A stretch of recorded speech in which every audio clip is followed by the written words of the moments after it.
My name is Solange Lebovitz. Of course, this is my married name. My parents came from Sighet, Transylvania, which was part at one time of the Austro-Hungarian Empire, and eventually, after the First World War, it became under Romania.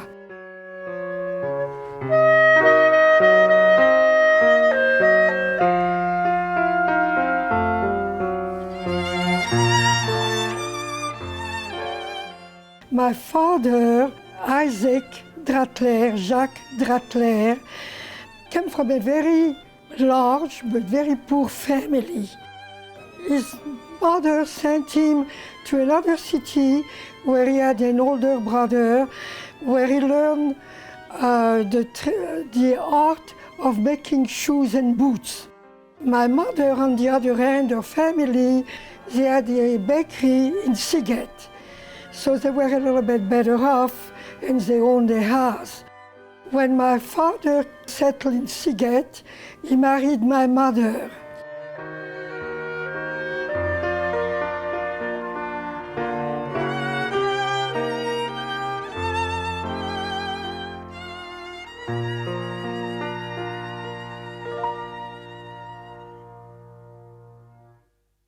In the 1925, I think, my father and my mother decided to leave Sighet.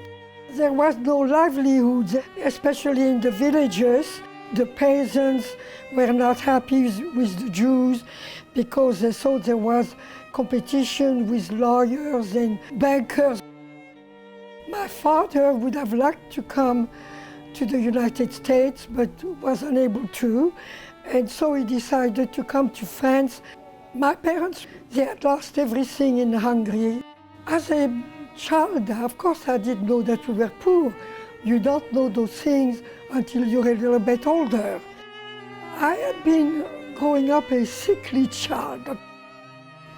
In 1938, just before the war, which was in September 1939, the doctor had decided that I should go to the mountains in Corrèze, a certain institution which was called a preventorium before you get too sick. It was called the Glandier. So I remember spending over a year there, writing letters to my family. I was sent back to Paris by train.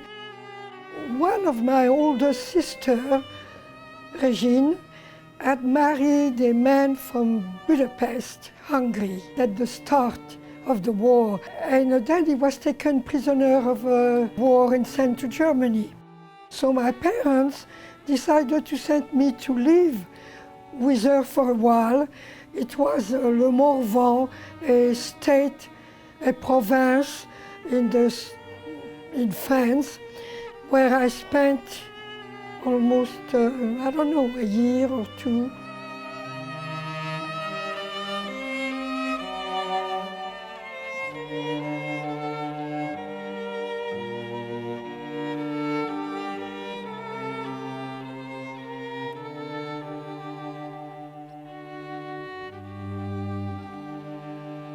We're under the laws of the Vichy regime.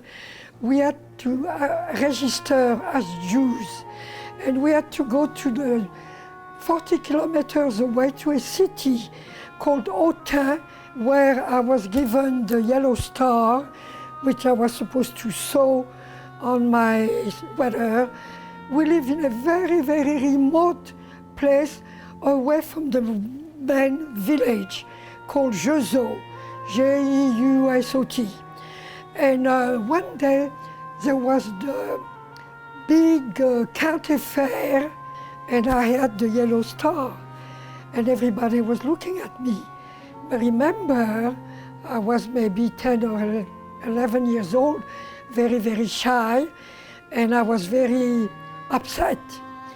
So I took it off, and I said, I'm not wearing it anymore.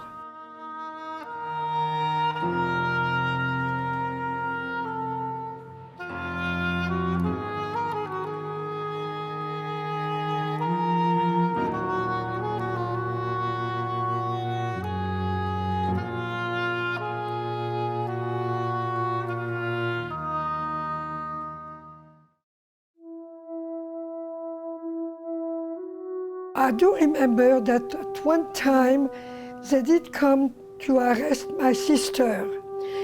They took her to the nearest village and left me with a little boy who was 3 years old with a neighbor.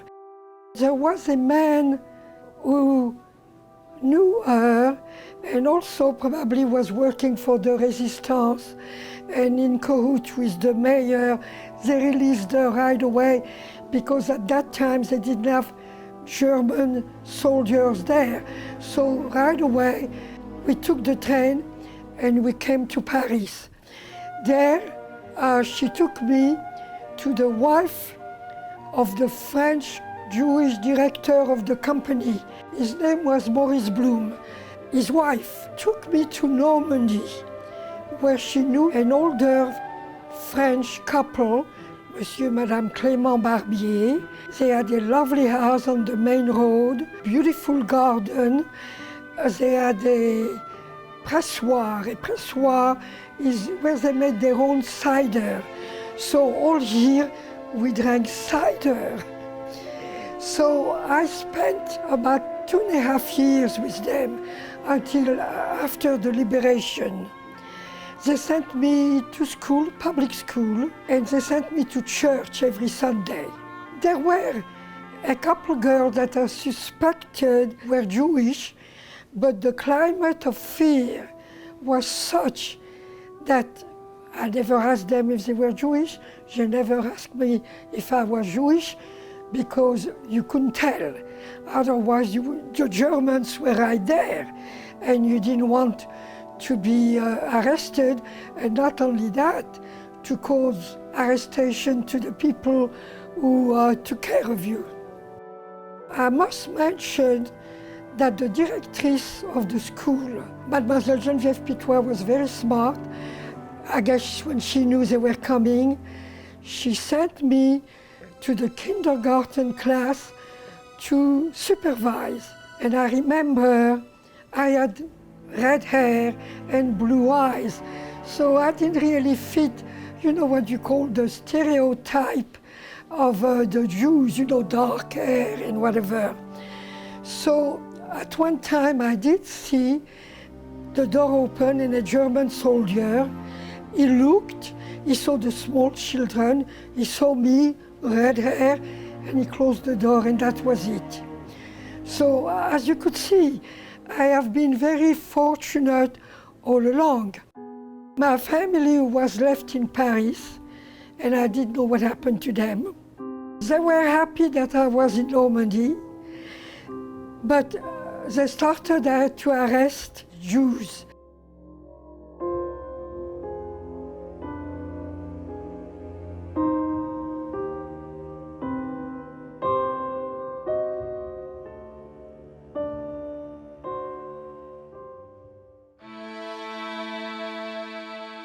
The Jewish people, they had to go to the commissariat of police and register, and they would be given an identity card with the stamp Jewish. Now, if they didn't go, they couldn't get ration tickets, and you couldn't buy anything, food, coal, whatever, without those tickets. And they didn't think anything was going to happen to them, so they all went and registered, and eventually they started to arrest the people. And of course, the people were not allowed to go to shop after 4 o'clock, so automatically they were home. So they came and arrested all the Jewish people. Some of them were transferred automatically to Drancy, D-R-A-N-C-Y, which was a camp outside of Paris, which was preliminary to be sent on convoys, trains, to camps, concentration camps.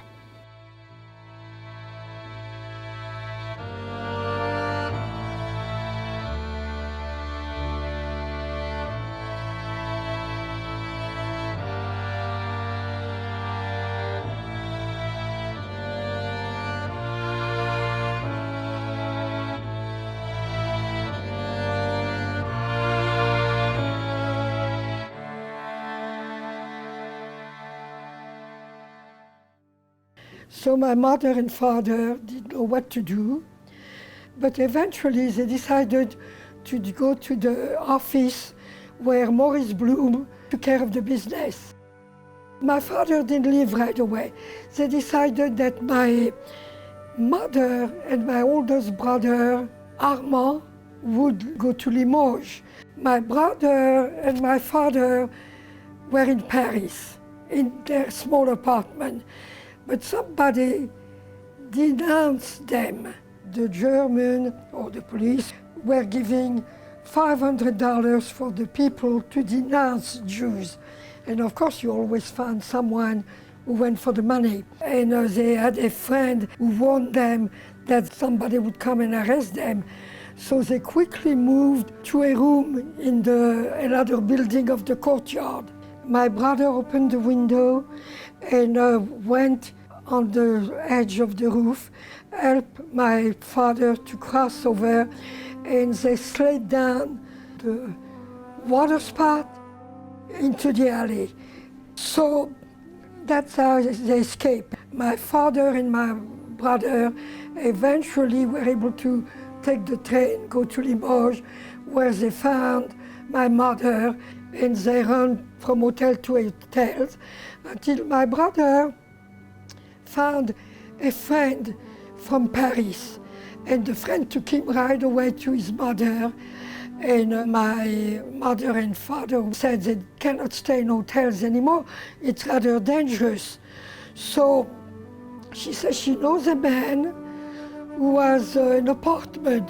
His name was Mr. Gentil. Gentil in French means you're very, very nice, friendly. That was not the case. He says, well, I don't have any room. My mother said, look, we'll give you money, you have a huge kitchen. Buy a bed, we'll give you food, we'll buy you drinks and everything. So the man was tempted and he let them stay there for a while. Of course, my mother and father never said they were Jewish, just said they were refugees from the north where their house had been bombed. Things seemed to be all right for a while. My parents spoke with an accent. Monsieur Gentil started to suspect them. So one day he came and he said, oh, you must be Jewish. Your husband doesn't want to eat pork. My mother said no, but my husband has a bad stomach. So they thought it is not safe anymore to stay. So they decided to leave and they went to a different place, Lussac-le-Château, about 100 kilometers from there.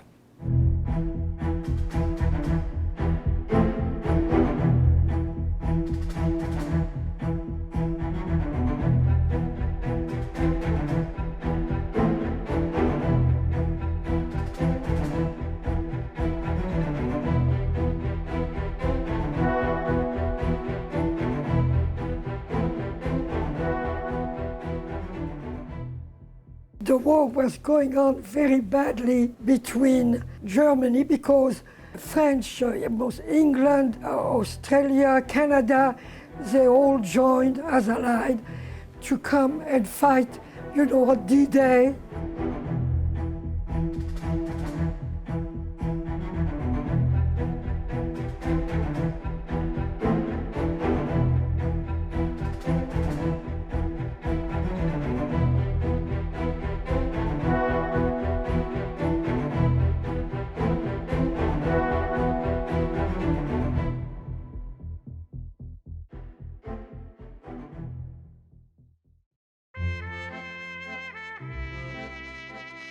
We were liberated on the 13th of August by the American Army, and it was wonderful.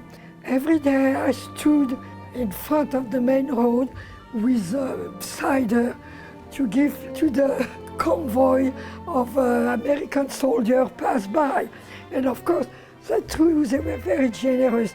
They threw their cigarettes, they threw their candy and everything. And I stayed with Monsieur and Madame Barbier until December because the trains were not circulating and my parents were very, very worried, not knowing what happened to me. And they had sent my brother, Armand, who walked for almost 40 kilometers, and in order to find out if I was alive. So in December 44, my father came to pick me up, and we went back to Paris.